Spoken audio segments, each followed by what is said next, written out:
Direito Constitucional e Direito Administrativo do curso Juspodium, Instituto de Ensino Jurídico e da Rede de Ensino LFG. Professor da Escola de Magistrados da Bahia também, a EMAB.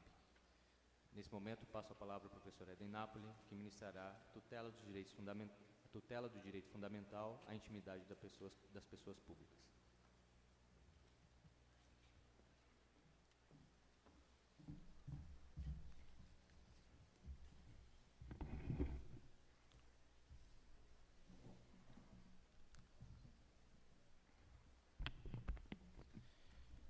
Meus amigos, boa tarde. Em primeiro lugar, eu queria agradecer as palavras do nosso coordenador Leandro, que vem trabalhando conosco no curso de Juspodium, um competente coordenador, exercendo essa atividade aí que, de fato, lidar diretamente com os alunos é uma atividade que requer certa habilidade, e ele, com certeza, vem desempenhando de maneira muito profícua essa sua função, e é um prazer e satisfação muito enorme trabalhar com você.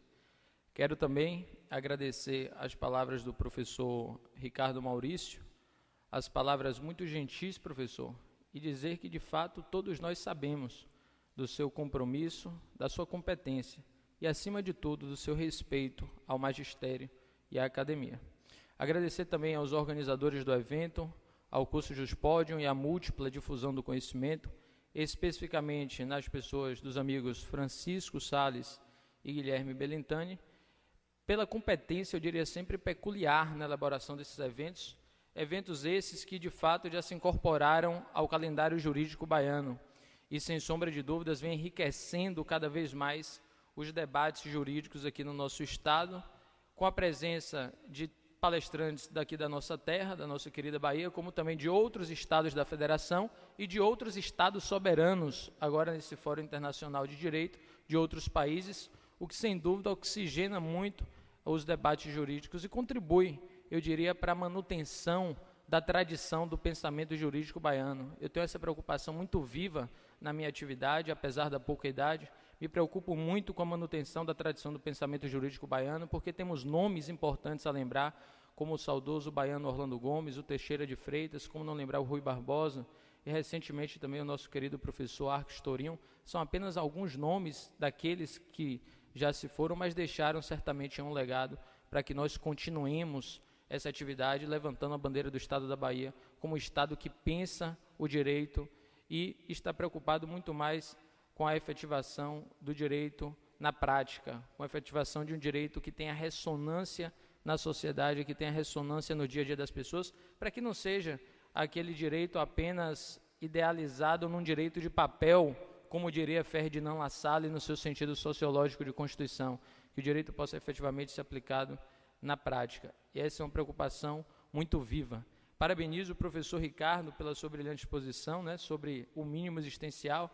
E eu diria, professor, que quando ouvi reserva do possível, esse princípio que, num primeiro momento, nos causa certa perplexidade, porque importado do direito germânico, como você falou, importado do direito alemão, eu me lembrei automaticamente que ministrava aula ontem à noite e me referia a criação dos municípios no artigo 18, parágrafo 4º da Constituição, e nós sabemos que o município, infelizmente, mais inconstitucional do Brasil é o município baiano. O município de Luiz Eduardo Magalhães, finado Mimoso do Oeste, na região oeste do estado da Bahia, próximo ao município de Barreiras. Não por ser Luiz Eduardo Magalhães, e aqui sem nenhuma conotação ideológica, apenas e tão somente pela forma como foi dada a criação daquele município.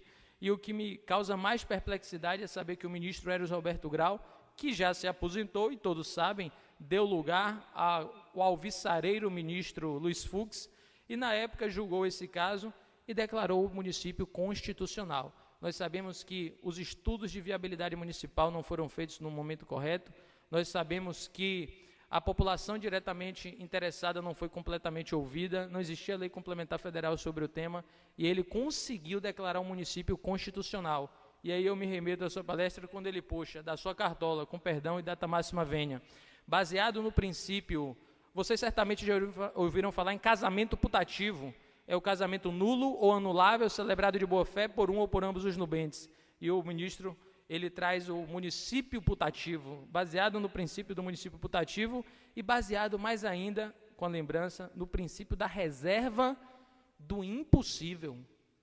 Perceba, o nome do princípio importado da Alemanha é reserva do possível, e ele escreve reserva do impossível. Eu, sinceramente, quando li, eu pensei, deve ser erro de digitação, não é possível. Na verdade, era reserva do impossível, era situação jurídica consolidada. Ele certamente declarou, não sei baseado em que premissa, mas declarou um município constitucional, e depois a emenda se encarregou de colocar uma pá de cal nessa história para infelicidade da sociedade preocupada com o tema. Meus caros, sem maiores delongas, vamos direto ao ponto. Muito bem, vamos falar de um tema que seguramente diz muito a todos nós, que é um tema do nosso cotidiano, do nosso dia a dia, a tutela do direito fundamental à intimidade das pessoas públicas, porque é um tema que está na agenda do dia, nós conhecemos as pessoas por elas serem públicas e vemos como tem se desenrolado esse direito à intimidade, esse direito à privacidade. Nesse sentido, nós temos que a expressão direito à intimidade, comumente ela vem sendo utilizada não no seu sentido técnico. Se pararmos para analisar, o direito à intimidade nada mais é do que uma espécie do gênero privacidade. O direito à privacidade como gênero, ele comporta na sua espécie o direito à intimidade e o direito ao segredo. Direito à intimidade e o direito ao segredo constituindo aspectos do atributo psicológico da pessoa humana, aspectos da integridade psíquica, também chamada integridade moral do indivíduo. E, sem sombra de dúvidas, falar em direito à privacidade, direito à intimidade, direito ao segredo e, mais ainda, outros atributos psicológicos como a imagem, a honra, o próprio nome civil, o direito ao nome civil, é falar em direitos da personalidade. Só que não há como pensar em direitos da personalidade divorciados da legalidade constitucional. E estudar direitos da personalidade sob a perspectiva da Constituição Federal, sem a menor penumbra de dúvida, significa aproximar as províncias do direito público e do direito privado, porque a gente estuda direitos da personalidade lá em direito civil, mas o artigo 5º, incisos 5 e 10 da Constituição consagram honra, consagra intimidade, consagra a própria privacidade. Significa, então, não sem razão, aproximar o direito público do direito privado. E aqui nós temos o seguinte, historicamente, todo mundo sabe, o direito constitucional ele costuma ser alocado como um ramo do direito público. Todavia, modernamente, vem sendo dito que o direito ele é uno e indivisível, vale dizer, indecomponível. O direito ele deve ser percebido como um grande sistema onde tudo se harmoniza no conjunto. E, nesse sentido, a divisão do direito em ramos, eu diria em províncias jurídicas, atende a fins meramente o quê? Meramente didáticos por questões de mera conveniência acadêmica. E foi a partir deste critério classificatório que, desde o direito romano, costumou-se dividir o direito em público e direito privado. É a chamada grande dicotomia do direito, na expressão cunhada por Norberto Bobbio. É como se pudéssemos dizer, meus amigos, numa comparação metafórica, que o direito público seria a praça e o direito privado seria o jardim. O direito privado, como jardim, ambiente nitidamente privatista, seria aquele ambiente onde o sujeito pode fazer tudo, salvo o que a lei proíbe. Você tem o seu jardim na sua casa, você bate bola, desce o escorregador, mas você não pisa a grama. Então você pode fazer tudo, salvo o que a lei proíbe, num critério aí de apenas não contradição à lei. Enquanto que na praça, ambiente público por excelência, só é dado ao sujeito fazer aquilo que a lei permite, e o critério agora não é de não contradição à lei, mas um critério de subordinação à lei. Ocorre, meus amigos, que essa dicotomia ocorre que nos tempos atuais é de clareza meridiana, é de clareza solar a superação da dicotomia direito público e do direito privado. Hoje, tanto um como o outro ramo do direito devem obediência aos princípios fundamentais constitucionais, que deixam de ser neutros e passam a ressaltar a prevalência da pessoa humana. E nessa ótica cai por terra, sim, a visão idealizada do Código Civil como a constituição da vida privada, que marcou a era das codificações. O professor Paulo Bonavides, eu arriscaria dizer, é o maior constitucionalista vivo hoje em atividade aqui no Brasil. Na década de 90, proferiu uma palestra para advogados e já havia afirmado: ontem os códigos, hoje as constituições. Mas muito antes dele, o saudoso baiano Orlando Gomes, visionário de sua época, já havia vaticinado, já havia previsto que o século XX seria marcado